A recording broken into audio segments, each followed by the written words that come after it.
What's good, my lovely peoples? It's your main man, Solace here, the humble servant of the life.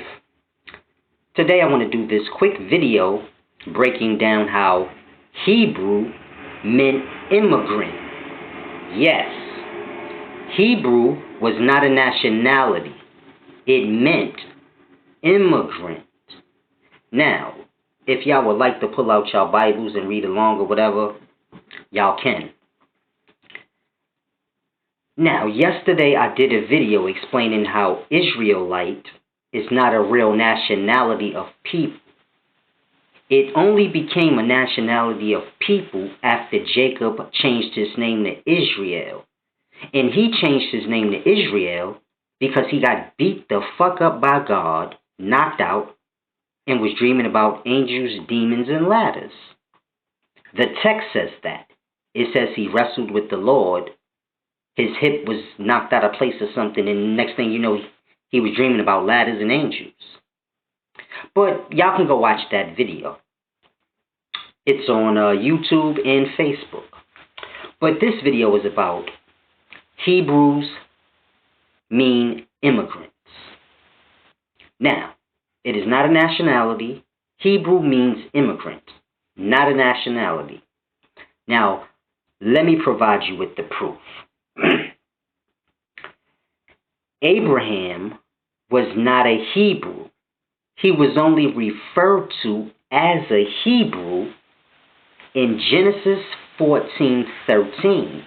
Before Genesis 14:13, there's no mention of him being a Hebrew because he was on his family's land in Haran.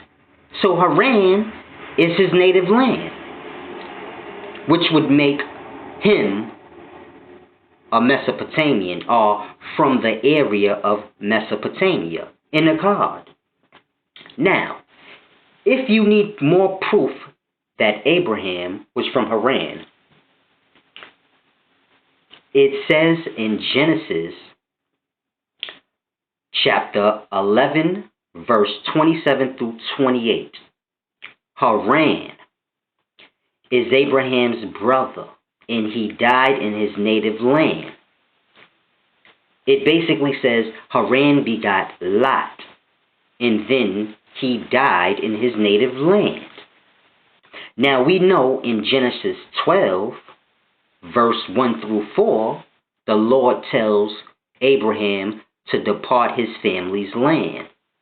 And then in verse 4, it says Abraham departed Haran. So that's his family's native land. And then in verse 5 it says he took his wife and his brother's son Lot.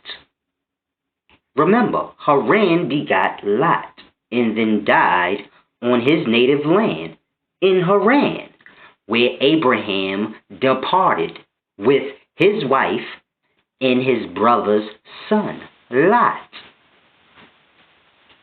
So they were not Hebrews.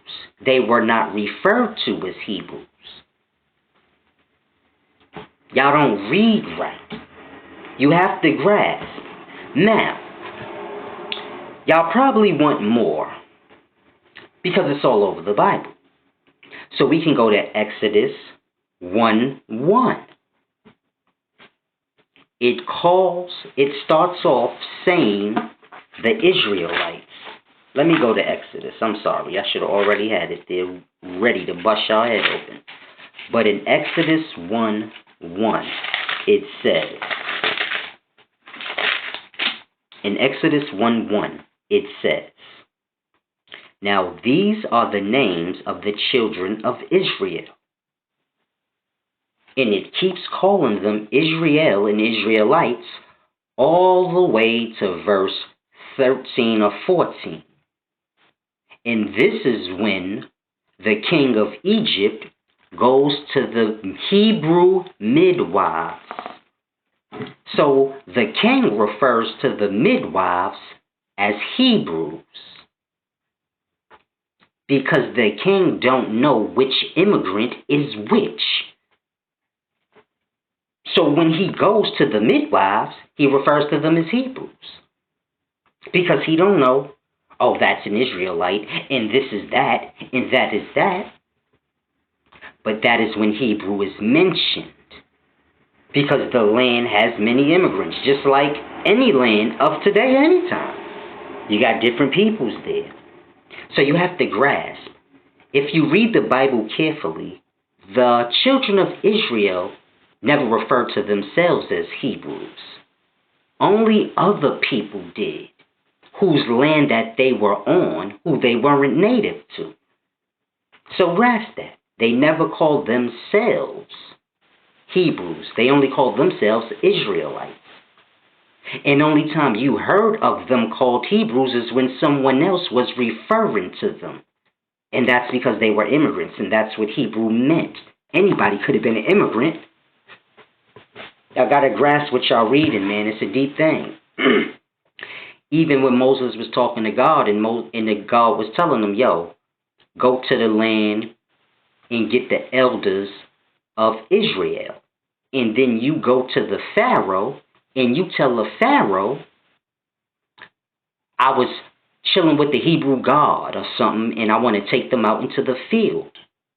Now, you got to ask yourself, why when he went to the Pharaoh, he referred to the people as Hebrew, but when God was telling him to go get the elders, he referred to them as Israel. And that's because Hebrew was immigrant, and it was many immigrants. And amongst them was the children of Israel. But the Pharaoh don't know that. So when you're talking to him, you just say, the Hebrews.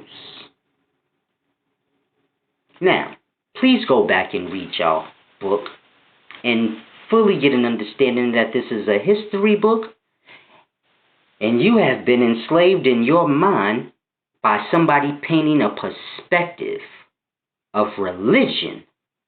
It's not the book that's messed up. The perspective that had been put on your mind makes you read it in a wrong way. See, I don't have the perspective y'all have, that God this and God that. I have the perspective of life, and men are lost, and this is what they believe in, God and devils and this.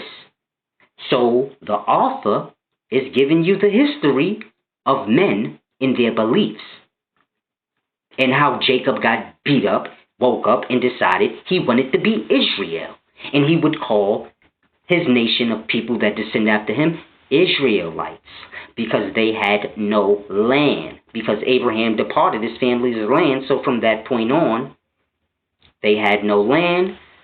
They really were no nation. Abraham knew his descendants in his native land where he was from, in Mesopotamia, but Jacob was born an immigrant, a roamer. Wherever they went, they were immigrants or Hebrews. So Jacob was a Hebrew. This is why they needed a nationality. This is why he got beat up by God, changed his name to Israel, and called his people Israelites. Because you can't be Hebrew. Your nationality can't be immigrant. So you have to come up with one. And this is why he did that. But this has nothing to do with the divine forces of the life. There is no God. This was what they believed in. They made up nationalities. They did everything the men of today do. Please wake up. Follow your main man, Silas. And please visit my GoFundMe page. www.gofundme.com/SolaceSolari. And just drop $5 per month in it. Because I'm working hard, baby, trying to drill through y'all heads. I don't want to see y'all out here bugging the fuck out over make-believe shit. Come on now. This is not an insult to anybody. Y'all didn't make the religion. You are not the religion. So I'm not attacking you. I am trying to attack the chains around your mind so you can be free. Therefore, you can know the life. Therefore, when you read the book, you understand what you're reading, because you know life. So when you're reading about it, it makes sense. Y'all don't know life. Y'all don't live life. Y'all live it through books and stories. So when you read and hear about it, you don't got nothing to reference it to but another book, because you don't know life. And this is why I understand the book, because I learned from Qaim, the life. Y'all need to get on my level and stop playing, because the knowledge don't just have to be mine. I'm trying to share it with y'all. Y'all ain't got to be dumb. It's a choice.